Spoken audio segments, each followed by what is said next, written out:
Students, welcome to my channel. I am Rashmi, your maths teacher. तो फिर से मैं हाजिर हूँ आपके सामने वन शॉट वीडियो लेके। तो ये वन शॉट वीडियो है हमारा चैप्टर नंबर 6 ट्राइंगल्स से। तो आप यहाँ पे देखो, ट्राइंगल्स हमारा यूनिट 4 से आता है। यूनिट 4 आपकी ज्योमेट्री है। ज्योमेट्री में आपके टोटल 3 चैप्टर्स हैं। एक ट्राइंगल्स हो गया, एक सर्कल्स हो गया, एक कंस्ट्रक्शन हो गया। तो इन तीन चैप्टर को मिलाकर के आपके टोटल 15 मार्क के क्वेश्चंस यहाँ पर आएंगे एग्जाम में।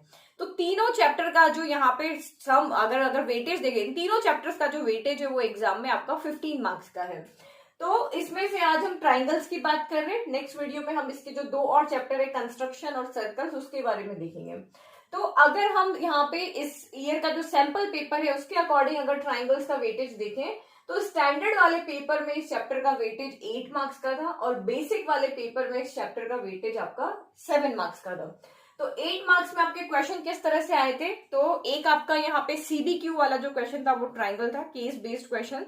एक आपका 3 मार्क में था, एक 4 मार्क में था। तो यहाँ से आपके टोटल 3 क्वेश्चन आए थे। एक आपका 1 मार्क का था, एक 3 मार्क का था और एक आप यहाँ पे 4 मार्क का था। तो इस तरह से ये आपका 8 मार्क्स का हो गया। तो इसी तरह से आपका बेसिक में भी था। बेसिक में भी आपके इसी तरह के क्वेश्चन थे, टोटल 7 मार्क्स के। तो आपका जो एग्जाम में वेटेज है ना, आप बच्चों को ये कंफ्यूजन हो रहा है कि आप ये बता रही है 8 मार्क्स का ही आएगा। तो इसी तरह से आपके एग्जाम में आएगा। केस बेस्ड क्वेश्चन नहीं पता किसी भी चैप्टर्स में से बन सकता है। सबसे ज्यादा बच्चों को ये कंफ्यूजन हो रही है कि ट्राइंगल से आया तो अब एग्जाम में भी ट्राइंगल से ही आएगा। तो ये कोई जरूरी नहीं है। तो 8 मार्क्स है, 8 का आपका 7 जो है एग्जैक्ट 8 नहीं रहेगा, बट इन ज्योमेट्री के जो 3 चैप्टर्स है उन 3 चैप्टर्स को मिला करके आपके 15 मार्क्स का यहाँ पे क्वेश्चन आएगा। तो अगर हम सैंपल पेपर के अकॉर्डिंग देखें तो 8, 7 इस तरह का आपके यहाँ पे क्वेश्चन एग्जाम में आएंगे। इतना इसका वेटेज यहाँ पे रहेगा। 8, 7 से कम नहीं होने वाला है, ठीक है। तो फिर आप यहाँ पे देखो डिलीटेड सिलेबस क्या है, इस चैप्टर में से आपका क्या क्या पोर्शन हट गया है। तो ये भी कंफ्यूजन है कि मैम थ्योरम्स ही हटी है या उनसे रिलेटेड क्वेश्चंस भी हटे हैं। नहीं, ओनली आपके इन 2 थ्योरम का प्रूफ आपको नहीं पढ़ना है। सिर्फ ये जो 2 थ्योरम है ना, कि एरिया थ्योरम जो थ्योरम 6.6 है, पेज नंबर 141 पे है, इस थ्योरम का आपको स्टेटमेंट याद रखना है क्योंकि हमें उससे रिलेटेड क्वेश्चंस करने हैं, लेकिन हमें उस थ्योरम का प्रूफ नहीं करना है। सेम आपकी कन्वर्स ऑफ पाइथागोरस थ्योरम आ गई तो उसका भी आपको यहाँ पे प्रूफ नहीं याद रखना है, प्रूफ नहीं सॉल्व करना है, लेकिन उसका स्टेटमेंट आपको याद होना चाहिए। तो थ्योरम नंबर 6.6, थ्योरम नंबर 6.9 आपको यहाँ पे नहीं करनी है, जो पेज नंबर 141 और पेज नंबर 146 के ऊपर है। अब आप यहाँ पे देखो इस चैप्टर से रिलेटेड किस टाइप्स के हमारे क्वेश्चन आएंगे। तो जो आपकी बची हुई थ्योरम्स है तो उसमें से मेन आपके 3 थ्योरम इंपॉर्टेंट है। फर्स्ट आपकी बीपीटी थ्योरम है, वो इंपॉर्टेंट है। फिर इसकी कन्वर्स ऑफ बीपीटी, ये भी आपकी इंपॉर्टेंट है। और एक आपकी पाइथागोरस थ्योरम। तो ये 3 थ्योरम आपकी सबसे इंपॉर्टेंट है। एक ये एरिया थ्योरम थी। इन्हीं 4 थ्योरम में से कोई थ्योरम एवरी ईयर आपको पूछी जाती थी। सबसे ज्यादा इंपॉर्टेंट आपकी बीपीटी थ्योरम है। तो ये 3 थ्योरम तो आप पढ़ना बिल्कुल भी मत भूलना। अगर आपको ये कंफ्यूजन रहता है कि हम ज्यादा थ्योरम नहीं कर सकते हैं, एंगल हो गया या फिर आपका एसएसएस हो गया या फिर आपका साइड एंगल साइड हो गया, उन सबसे रिलेटेड भी थ्योरम्स है, वो चाहे छोड़ दो, लेकिन ये तीनों थ्योरम आपको पढ़कर जानी है। ये थ्योरम में से कोई एक थ्योरम, और स्पेशली अगर कहें तो बेसिक वालों को तो पढ़ के ही जाने। बेसिक वालों के लिए ये थ्योरम आपकी वहां पे 5 मार्क्स में भी आ सकती है। तो ये थ्योरम आपको नहीं छोड़नी, चाहे स्टैंडर्ड के हो चाहे बेसिक के हो, ये तो थ्योरम आपको करके ही जाने। फिर questions based on proving properties of triangle. तो ट्राइंगल के से रिलेटेड जो भी आपके क्वेश्चन है, चाहे आपके सिमिलरिटी ऑफ ट्राइंगल से रिलेटेड क्वेश्चन हो कि मतलब ये A3 जो आप यहाँ पे है, एंगल कह दो या एंगल कह दो, एक ही बात है। मोस्टली क्वेश्चन हम एंगल से कर लेते हैं क्योंकि 2 एंगल अगर इक्वल है तो तीसरा वैसे ही इक्वल हो जाता है। तो ये इनसे रिलेटेड क्वेश्चन आएंगे। BPT and converse of BPT theorem से रिलेटेड आपके क्वेश्चन आएंगे। एरिया ऑफ सिमिलर ट्राइंगल से रिलेटेड आपके क्वेश्चन आएंगे। और थर्ड आपका यहाँ पे है questions based on Pythagoras theorem and it's converse. तो ये भी आपका यहाँ पे इंपॉर्टेंट टॉपिक है। इस टॉपिक से रिलेटेड क्वेश्चंस एग्जाम में बहुत ज्यादा आते हैं। पाइथागोरस थ्योरम हो गया या कन्वर्स ऑफ पाइथागोरस थ्योरम हो गया, इससे रिलेटेड क्वेश्चंस भी एग्जाम में बहुत आते हैं। आप चाहे ना तो लास्ट 5 इयर्स के पेपर उठा के देख लो, आपको पता चल जाएगा किस तरह के क्वेश्चंस इनमें आते हैं। कुछ स्पेसिफिक क्वेश्चंस है, वो 7AD=9 करके, वो क्वेश्चन भी बहुत इंपॉर्टेंट है। अभी जब मैं आपको बुक दिखाऊंगी ना, तो सबसे पहले हम इंट्रोडक्शन देखेंगे, उसके बाद देखेंगे कि बुक में से कौन से क्वेश्चंस आपको करने हैं, या फिर आपको जो लास्ट वाली जो ऑप्शनल एक्सरसाइज में कौन कौन से क्वेश्चंस अभी आपको करने हैं, और उसके बाद हम लास्ट ईयर्स की जो मोस्ट रिपीटेड क्वेश्चन है वो देखेंगे। तो जो मैं बता रही हूँ ना, उनको तो आपको पक्का से पक्का 100% करके ही जाना। ये इस तरह से भी नहीं करके जाना है कि वहां जाके भूल जाओ, बिल्कुल आपको इस तरह से कि कभी भी आपको क्वेश्चन दे दें आप बैठ के उसको सॉल्व कर लो, वैसे आपको प्रैक्टिस करनी है। ऐसी प्रैक्टिस करोगे तभी आप ट्राइंगल चैप्टर को कर पाओगे, क्योंकि कुछ चैप्टर्स ऐसे ना जो बच्चों को बहुत टफ लगते हैं, जैसे ज्योमेट्री में आपका ये ट्राइंगल चैप्टर बच्चों को बड़ा टफ लगता है। ट्राइंगल्स के बाद आपका ट्रिग्नोमेट्री में उनको चैप्टर 9 बड़ा टफ लगता है, फिर उसके बाद आपको 8 चैप्टर की लास्ट एक्सरसाइज टफ लगती है। तो ये कॉमनली मैं बता रही हूँ 80 to 90% बच्चों को ये टफ लगता है, तो इनकी प्रैक्टिस आप सबसे ज्यादा करो। और ये थ्योरम्स तो बिल्कुल छोड़नी ही नहीं, थ्योरम्स तो आपको पूरा रटने, ये हम समझने के लिए तो मैंने आपको बता दिया, बट जिसको भी कोई स्टेप नहीं समझ में आ रही ना, तो वो दिन में उसको एक बार तो लिख ही लो, बार बार इसको लिखो, ताकि आपको कंसेप्ट भी क्लियर हो जाए उसके की रटना ना पड़े, ठीक है। और जिसको नहीं समझ में आ रहा है फिर भी कुछ नहीं हो रहा, तो वो तो रट ही लो। तो ये थ्योरम आपको वहां पे कंफर्मली करके जाने। नाउ अब हम देखते हैं कि हम किस टाइप के क्वेश्चंस एग्जाम में आएंगे और बुक में से हमें किस तरह के क्वेश्चंस करने हैं। तो सबसे पहले हम ट्राइंगल का इंट्रोडक्शन देखते हैं। तो मेरे पास कुछ फ्लैश कार्ड्स है हमारे ये रिवाइज करने के लिए, तो इससे हम इजीली रिवाइज कर सकते हैं अपने पूरे चैप्टर को। ये ट्राइंगल चैप्टर रिवाइज करना, तो क्या क्या चीजें आपको इसमें याद रखनी है वो सब हम इस फ्लैश कार्ड से देख के देखते हैं। तो सबसे पहले ट्राइंगल क्या होता है? A triangle is one of the basic shape of geometry, it is a polygon with 3 sides and 3 vertices. तो एक ट्राइंगल आपका क्या होता है? एक ज्योमेट्री का पार्ट है, ये शेप है एक यहाँ पे। तो उस शेप में क्या होता है? 3 साइड्स होती है, 3 वर्टिसेस, जो कॉर्नर्स होते हैं ना उनको हम वर्टिसेस कहते हैं। फिर सिमिलरिटी ऑफ ट्राइंगल, दो ट्राइंगल कब सिमिलर होते हैं? जब their corresponding sides are proportional, जब जिसकी करस्पॉन्डिंग साइड्स होगी, यानी कि LM के करस्पॉन्डिंग PQ है, तो इनका रेशियो अगर आप निकालोगे और इसका रेशियो इसका रेशियो निकालोगे, तो वो इक्वल आना चाहिए। साइड्स इक्वल नहीं होनी चाहिए, साइड्स इक्वल होता है तो ट्राइंगल कॉन्ग्रुएंट होता है, लेकिन उनकी साइड्स का रेशियो अगर प्रोपोर्शनल है तो वो ट्राइंगल सिमिलर होता है। और their corresponding angles are equal, तो यहाँ जो एंगल बन रहा है वो इसके इक्वल, ये वाला एंगल इसके इक्वल, ये वाला एंगल इसके इक्वल, साइड्स के करस्पॉन्डिंग एंगल्स वहां पे इक्वल होनी चाहिए। तो अगर ये दो कंडीशन होती है तो ट्राइंगल हमारे सिमिलर होते हैं। तो बार बार सब चीज तो नहीं हो सकती है कि नहीं तीनों साइड्स भी करस्पॉन्डिंग हो, तीनों साइड्स का रेशियो भी प्रोपोर्शनल हो, तीनों एंगल भी इक्वल हो। तो कुछ और आपके यहाँ पे क्राइटेरिया ऑफ सिमिलरिटी बनाए हैं। देखो ये तो यहाँ पे वर्ड में दिखा रखा है, तो अगर ये एंगल इक्वल है और साइड्स का रेशियो इक्वल है तो ट्राइंगल सिमिलर होगा। तो बार बार ये 6 ही चीज हो वो पॉसिबल नहीं है, तो कुछ और यहाँ पे क्राइटेरिया ऑफ सिमिलरिटी हम यहाँ पे देखेंगे। तो ये हमारा एंगल क्राइटेरिया, तो एंगल कहो या एंगल करो। अगर किन्हीं दो ट्राइंगल में एक ट्राइंगल के 2 एंगल दूसरे ट्राइंगल के 2 एंगल, या एक ट्राइंगल के 3 एंगल दूसरे ट्राइंगल के 3 एंगल के इक्वल हो जाते हैं, तब भी वो ट्राइंगल सिमिलर हो जाएगा। तो कुछ यहाँ पे क्राइटेरिया दिए हुए हैं, ये तो एक एग्जाम्पल समझा रखा है। तो इसी एंगल क्राइटेरिया, क्योंकि 2 एंगल इक्वल है तो तीसरा एंगल तो वैसे ही इक्वल हो जाएगा, तो उसको हम शॉर्ट में एंगल से भी यहाँ पे इसको सिमिलर कर सकते हैं। फिर साइड क्राइटेरिया होता है। तो साइड में क्या होता है? पहले ट्राइंगल की तीनों साइड का रेशियो दूसरे ट्राइंगल की तीनों साइड के रेशियो के अगर इक्वल आ जाता है, इस तरह से रेशियो इक्वल आ जाता है, तब भी दोनों आपके ट्राइंगल सिमिलर है। फिर तीसरा है साइड, तो 2 साइड और उनके बीच में बनने वाला एंगल तो इक्वल होना चाहिए। और 2 साइड यहाँ पे देखो, जैसे ये वाला है ना, तो ये LM divide by PQ, LN divide by P आ रहा है, तो angle L equal to angle P होना चाहिए। इनके जो अंदर के बीच का एंगल है वो आपका यहाँ पे क्या होना चाहिए? आना चाहिए। तो तब आपके ट्राइंगल्स क्या हो जाएंगे? सिमिलर हो जाएंगे। तो ये हमारा क्राइटेरिया हो गया, 3 तो हमारी ये क्राइटेरिया हो गया। फिर और भी है हमारे राइट एंगल ट्राइंगल के लिए अलग है। फिर हमारा थेल्स थ्योरम है, यहाँ पे कन्वर्स BPT थ्योरम भी कहते हैं, जिसको कन्वर्स ऑफ BPT थ्योरम है। ये मैंने आपको कहा है ना कि इनको आपको अच्छे से याद रखना है, तो ये आप अच्छे से इसको देखना, इसका प्रूफ अच्छे से याद रखना। तो कन्वर्स ऑफ थेल्स थ्योरम क्या होता है, इसका स्टेटमेंट यानी कि पाइथागोरस थ्योरम क्या होता है। तो चैप्टर अगर आपने पढ़ा है ना, तो इन कार्ड से आप इजीली उनको क्या कर सकते हो? रिवाइज कर सकते हो, ठीक है। अब इसके बाद हम देखते हैं कि आपके NCERT बुक में से आपको कौन कौन से क्वेश्चन यहाँ पे करने हैं। तो एग्जाम में कौन कौन से क्वेश्चंस आपके आ सकते हैं। तो फर्स्ट आप यहाँ पे देखो, ये 6.1 जो एक्सरसाइज है ना, ये आप मेनली क्या करते हैं, बच्चे छोड़ देते हैं। तो ये छोड़ना नहीं है, इसको आप अच्छे से करना है, ये आपके ऑब्जेक्टिव में आ सकती है। ये वाले क्वेश्चंस भी कहो, चाहे 1 मार्क में आपका ये अच्छे से इस क्वेश्चन को करना है, क्योंकि 1 मार्क में आपके ये क्वेश्चन यहाँ पे आ सकते हैं। जो अभी मैंने दिखाया थे, कोई स्टेटमेंट भी आपको पूछ सकता है कि आप इसका स्टेटमेंट, थेल्स थ्योरम का स्टेटमेंट क्या होता है, या पाइथागोरस थ्योरम का स्टेटमेंट क्या है, या इस तरह के आपके क्वेश्चंस आपके वहां पर आ सकते हैं। ठीक है, फिर उसके बाद देखते हैं एक्सरसाइज हमारी 6.2। तो 6.2 एक्सरसाइज एग्जाम्पल आपको सारे करने हैं। ये जो सारे एग्जाम्पल ना, ये 6.2 जो एक्सरसाइज है आपके 2 मार्क के क्वेश्चन में मेनली आती है। ये जो आपके क्वेश्चन है ना यहाँ पे, ये वाले इस तरह से, ये वाले क्वेश्चन, ये वाला फिगर, ये फिगर तो बहुत बार रिपीट हुआ है कि अगर ये इस LM, अगर यहाँ पे LM पैरेलल है BC के, LN पैरेलल है CD के, तो आप ये चीज यहाँ पे प्रूव करके बताओ। सेम आपका यहाँ पे भी ये वाला क्वेश्चन, ये बहुत बार रिपीट हुआ, ये 2 मार्क के क्वेश्चन में या 3 मार्क में आपके यहाँ पे आ जाते हैं। फिर अगर आप यहाँ पे देखते हो तो इस चैप्टर में से सिर्फ आपके 2 थ्योरम हटी है ना, तो क्वेश्चन सारे इंपॉर्टेंट है यहाँ पे।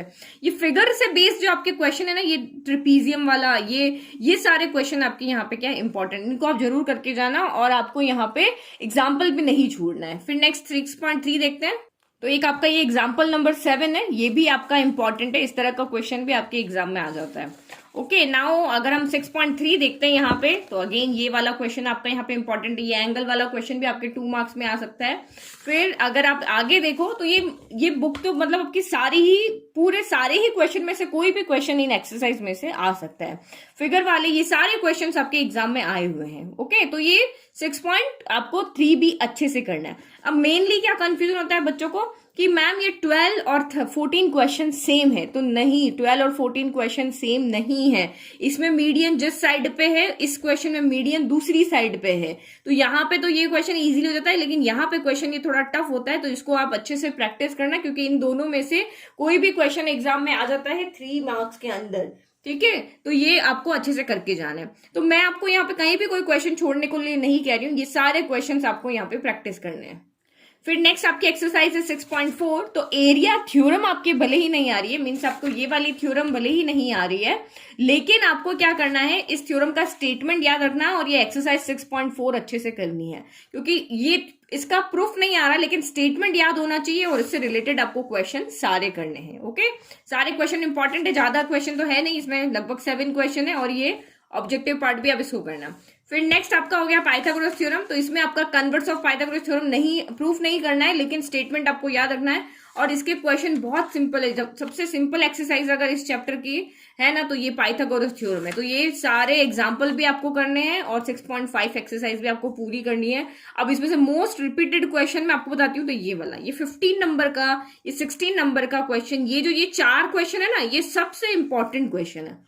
ये मतलब एग्जाम में ये तो मतलब 4 मार्क में आता ही आता है, यानी 1 साल छोड़ के 1 साल इस तरह से ये आता ही रहता है। तो और इस ज्योमेट्री पार्ट में अगर हम देखें तो ट्राइंगल चैप्टर का वेटेज भी ज्यादा है, तो आप सर्कल और कंस्ट्रक्शन को चाहे कम टाइम लगा के करो, लेकिन इसको आप अच्छे से टाइम लगा के और अच्छे से सॉल्व करना।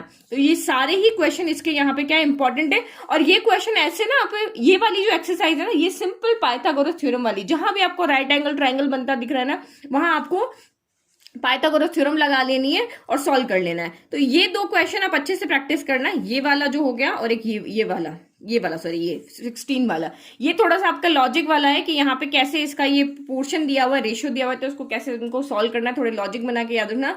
अदरवाइज इसमें बहुत सिंपल एक्सरसाइज है आपकी, अगर आपने एक बार कर लिया तो मोस्टली क्वेश्चन तो आप भूलोगे भी नहीं। फिर नेक्स्ट अगर हम यहाँ पे देखते हैं हमारी ऑप्शनल एक्सरसाइज, तो ऑप्शनल एक्सरसाइज में एक आपका ये नजीमा वाला क्वेश्चन है, ये आपका इंपॉर्टेंट है यहाँ पे। फिर आपका ये फर्स्ट वाला क्वेश्चन इंपॉर्टेंट है, ये वाला जो है ना, APS is the bisector of.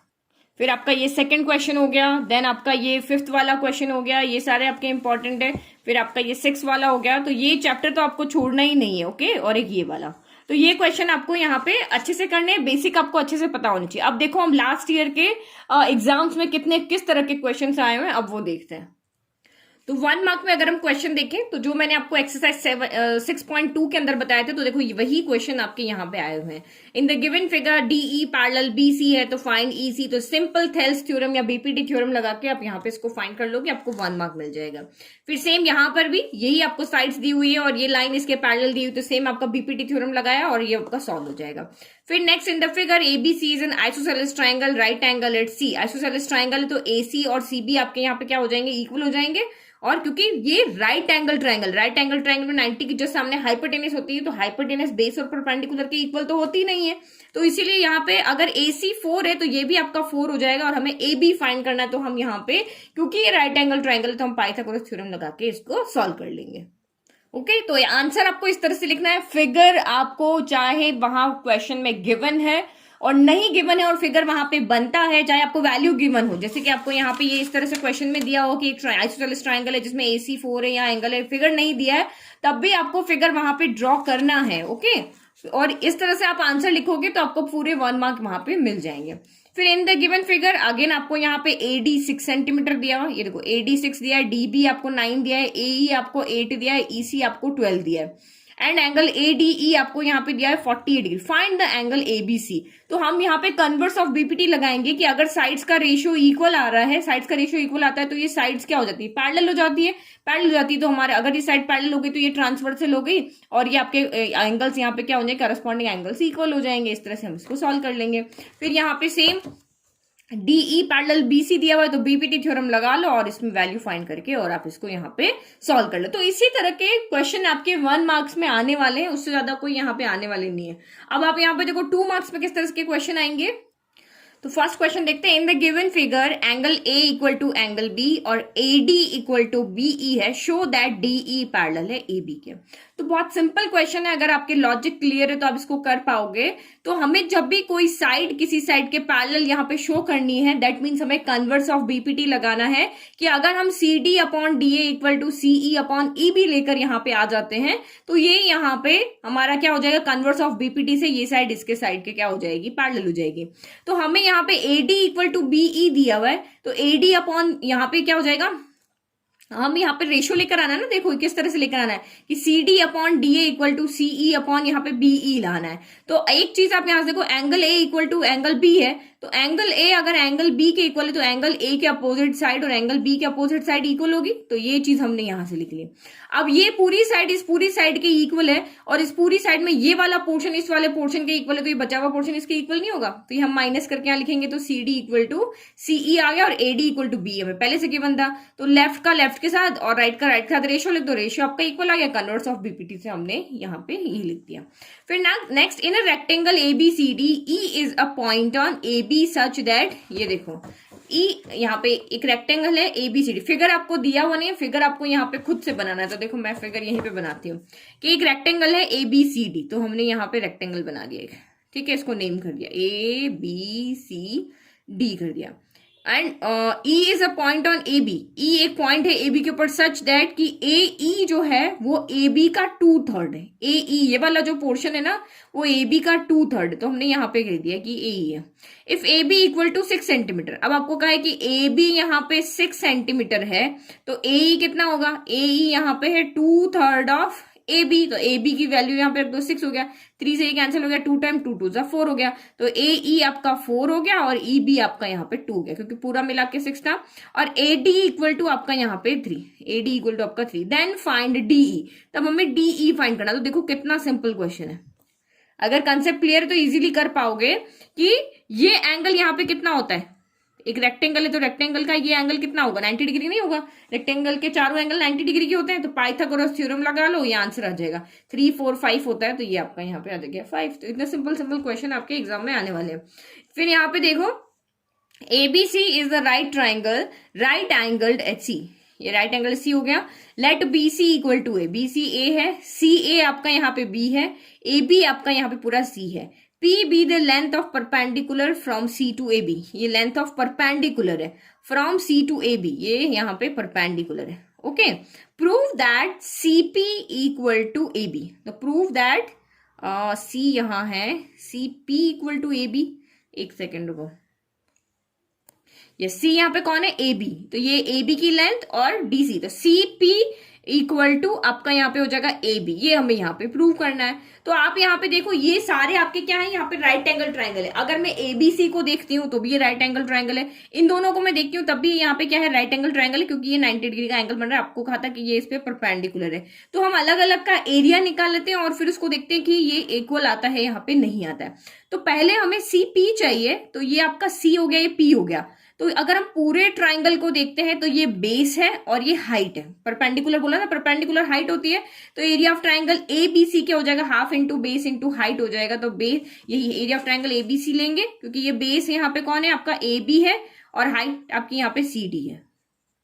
ठीक है, तो ये हो गया आपका हाफ इंटू बेस, आपका कितना आ रहा है, सी आ रहा है, और ये आ रहा है आपका पी। फिर आपको ए बी चाहिए, तो ए बी के अकॉर्डिंग अगेन आपको ट्राइंगल ए बी सी लेना है, क्योंकि यहाँ पे भी 90 डिग्री का एंगल बन रहा है। तो ये परपेंडिकुलर हो गया, ये बेस हो गया, तो हाफ इंटू ए बी बन जाएगा। और दोनों ही area of triangle A B C है, तो दोनों आपके यहाँ पे क्या हो जाएंगे, इक्वल हो जाएंगे। Simple question. कुछ और क्वेश्चन देखते हैं।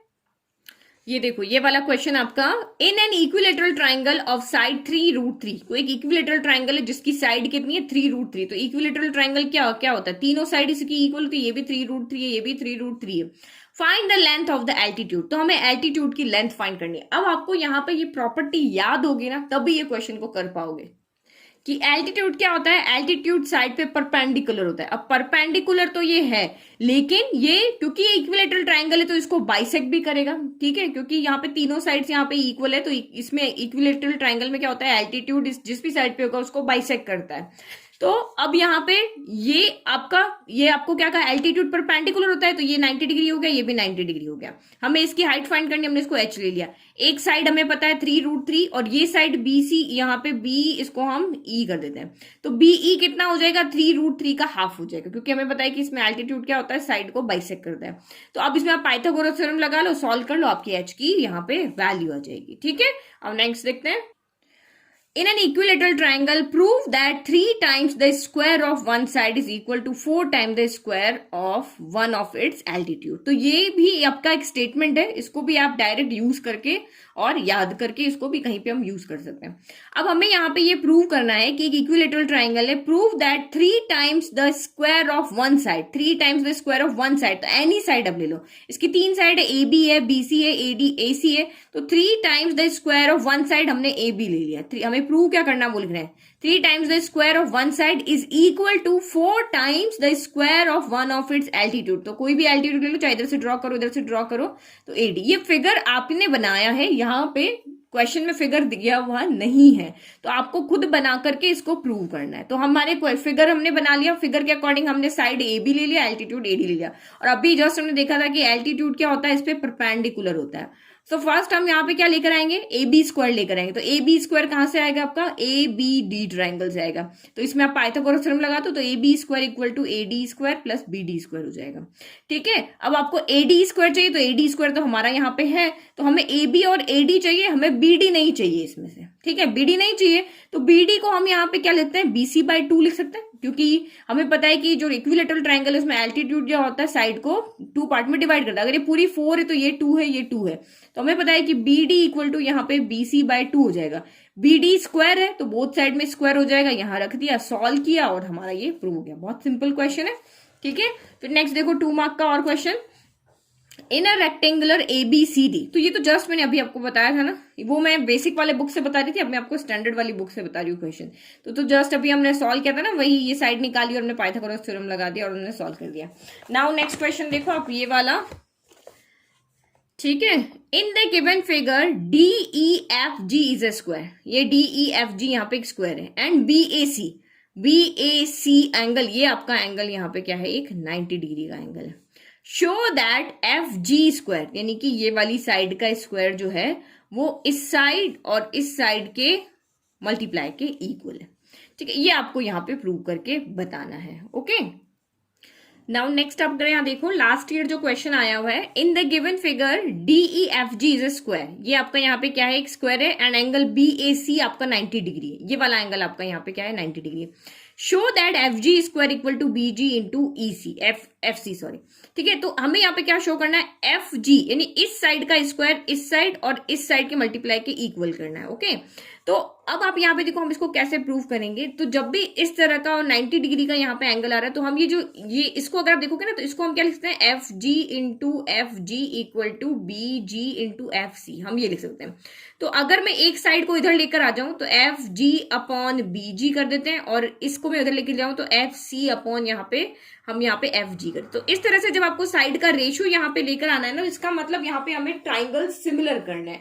तो कौन से ट्राइंगल सिमिलर करने, तो आप यहाँ पे देखो ये एफ जी कहाँ आ रहा है, तो एफ जी तो यहाँ पे आ रहा है, बट आपको यहाँ पे क्या कहा है कि डी ई एफ जी एक स्क्वायर है, ये एक स्क्वायर है, तो इसकी चारों साइड आपस में क्या इक्वल होती है। तो हम एफ जी की जगह कोई और साइड भी ले सकते हैं, डी जी भी ले सकते हैं। तो एफ जी को पता नहीं बाद में चेंज कर दिया हो, तो हम इसको देखते हैं बीजी, इनको देखते हैं हम। बीजी से बनने वाला ट्राइंगल कौन सा है, ये वाला है, और एफ जी से बनने वाला, सॉरी एफ सी से बनने वाला ट्राइंगल हमारा ये वाला है। एक ट्राइंगल हमारा ये बन रहा है, एक ट्राइंगल हमारा ये बन रहा है। तो अगर हम इन दोनों ट्राइंगल को सिमिलर कर लेते हैं तो हम ये रेशियो यहां पर लिख पाएंगे। तो ये दोनों ट्राइंगल तो हम सिमिलर नहीं कर सकते, क्योंकि हमें सिर्फ एक चीज पता है कि ये एंगल इस एंगल के इक्वल है, क्योंकि एक स्क्वायर है, स्क्वायर के अंदर चारों एंगल 90 डिग्री के होते हैं। तो हम ये 90 है तो ये भी 90 होगा, ये तो हमें पता है। लेकिन और कोई चीज हम यहाँ पे साइड नहीं लिख सकते, हम एंगल यहाँ पे और इक्वल नहीं कर सकते, मतलब सिमिलरिटी का कोई भी क्राइटेरिया हम यहाँ पे नहीं लगा सकते। तो अब क्या करें, तो आप यहाँ पे देखो आपको एक हिंट यहाँ पे दिया हुआ है, ये 90 डिग्री। तो हम इस ट्राइंगल को इसके सिमिलर करते हैं, इस ट्राइंगल को इसके सिमिलर करते हैं। अगर ये तीनों, ये इसके सिमिलर हो गया, ये इसके सिमिलर हो गया, मतलब ये आपस में भी क्या हो जाएंगे, सिमिलर हो जाएंगे, क्योंकि इसकी साइड का रेशियो इसके साथ इक्वल आ रहा है, इसकी साइड का रेशियो इसके साथ इक्वल आ रहा है, मीन्स की इन दोनों का साइड का रेशियो भी आपका इक्वल आएगा। तो सिमिलर कैसे होंगे, तो एक एंगल यहाँ भी 90, एक एंगल यहाँ भी 90, तो 90 से एक एंगल इक्वल हो गया। फिर दूसरा एक और चाहिए, सबसे सिंपल तरीका होता है एंगल एंगल, तो एक एंगल इक्वल आ गया, दूसरा भी इक्वल लिया। अब आपको यहाँ पे क्या पता है कि स्क्वायर की चारों साइड इक्वल होती है, और चारों एंगल भी आपके यहाँ पे क्या होते हैं, 90 डिग्री के होते हैं। ये भी 90 है, ये भी 90, इसका मतलब ये साइड इस साइड की क्या है, यहाँ पे पैरेलल है, ये साइड इस साइड के क्या हो गया, पैरेलल हो गया। तो ये साइड जब इस पूरी साइड के पैरेलल है, तो ये एंगल इस एंगल के इक्वल होगा, ठीक है। करस्पॉन्डिंग एंगल्स क्या होते हैं, इक्वल होते हैं ना। ये साइड, मैं इसको और बड़ा कर दूं, ये साइड इस साइड के पैरेलल है, और ये ट्रांसवर्सल इसको यहाँ पे इंटरसेक्ट कर रही है, तो ये करस्पॉन्डिंग एंगल इस करस्पॉन्डिंग एंगल के इक्वल नहीं होगा। तो बाय एंगल एंगल से दोनों ट्राइंगल हो जाएंगे सिमिलर। सेम यहाँ पे भी यही होगा, ये 90 हो गया, और ये एंगल इस एंगल के इक्वल हो जाएगा, बाय एंगल एंगल से ये दोनों सिमिलर हो जाएंगे। ये इसके सिमिलर, ये इसके सिमिलर, तीनों आपस में क्या हो जाएंगे, सिमिलर हो जाएंगे। तो इसका मतलब हमें ये दो जो सिमिलर करने थे वो हमने दो सिमिलर कर लिए। अब सिमिलर कर लिए तो साइड का रेशियो हमें लिखना है। तो साइड का रेशियो में इस तरह से लिखना है कि हमारा ये प्रूव हो जाए। तो एक तो सबसे बड़ी दिक्कत आपको यहीं पे होगी कि साइड का रेशियो यहाँ पे कैसे लिखे।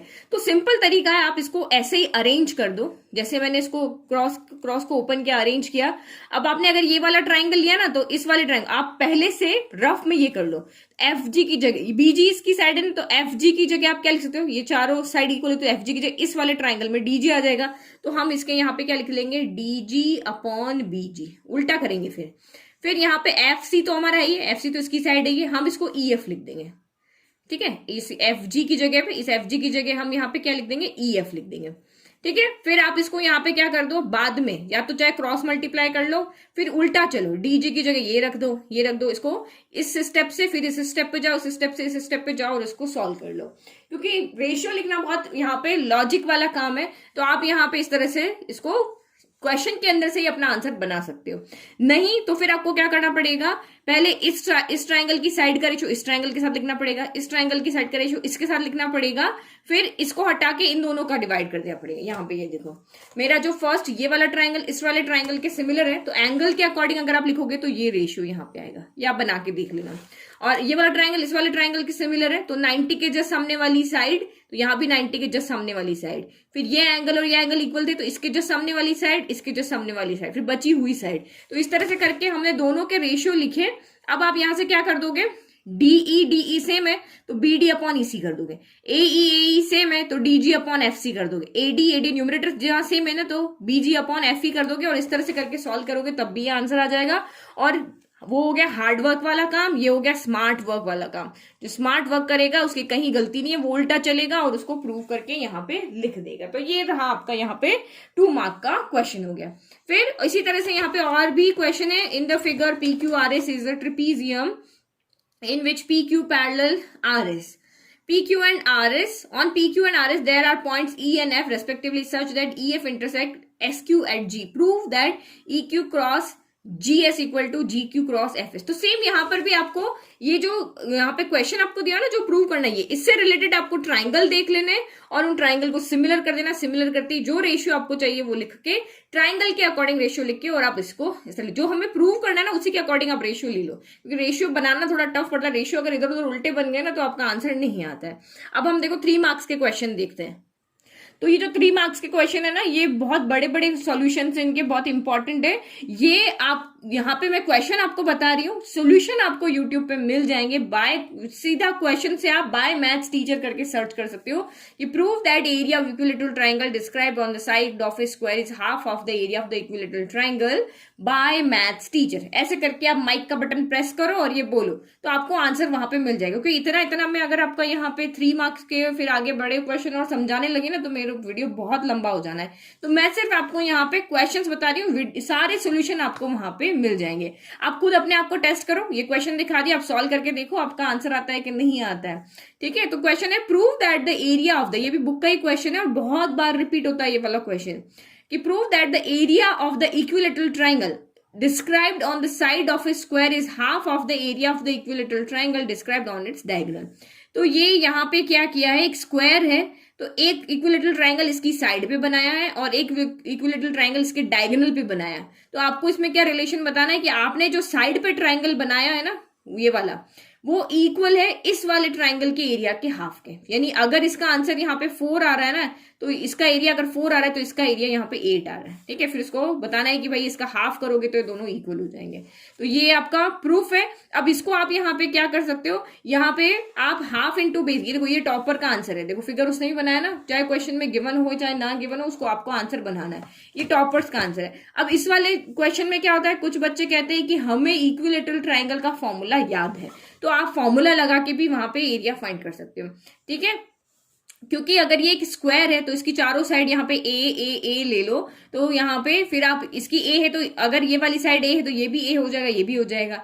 अब आपका यहाँ पे ये हो गया डायगोनल, तो डायगोनल आप यहाँ पे कैसे फाइंड करोगे, ये साइड ए है, ये साइड ए है, ये 90 डिग्री का एंगल हो गया, तो हम AC फाइंड कर सकते हैं ना पाइथागोरस थ्योरम लगा के। तो साइड्स तो हमारी दोनों ट्राइंगल की इजीली फाइंड हो जाएगी। ठीक है, इसकी तो ए हो गई और इसकी यहाँ पे आप रूट पाइथागोरस थ्योरम लगाओगे तो ए स्क्वायर प्लस ए स्क्वायर 2a स्क्वायर हो जाएगा, तो √2a करके कुछ इसकी साइड है ये आ रही है और इसकी साइड तो ए ही आ रही है। अब आपको फॉर्मूला याद है तो आप डायरेक्ट फॉर्मूला लगा लो कि हमें पता है इक्विलेटरल ट्रायंगल का फॉर्मूला होता है √3/4 साइड स्क्वायर, तो सीधा इसका फॉर्मूला एरिया लगा दिया, इसका एरिया निकाल दिया और हमने यहाँ प्रूव कर दिया।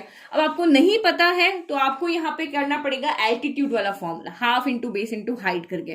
तो आपको यहाँ पे इक्विलेटरल ट्रायंगल का एक एल्टीट्यूड ड्रॉ करना पड़ेगा और हमें पता है एल्टीट्यूड इस साइड को 2 पार्ट्स में डिवाइड करता है। तो वही जो अभी हम पहले कर रहे थे ना कि यहाँ पे हम इसकी साइड हमें फाइंड करनी है, पहले हमें क्या करना पड़ेगा, हाइट फाइंड करना पड़ेगा। तो हाइट कैसे फाइंड करोगे, ये जैसे ये हमने यहां से यहां पे एल्टीट्यूड ड्रॉ किया, तो ये a है और ये आपका इसको डिवाइड करेगा, ये a/2 हो जाएगा। हमें पता है ना इक्विलेटरल ट्रायंगल में जो एल्टीट्यूड हम ड्रॉ करते हैं परपेंडिकुलर, वो इस साइड को 2 पार्ट में डिवाइड करता है।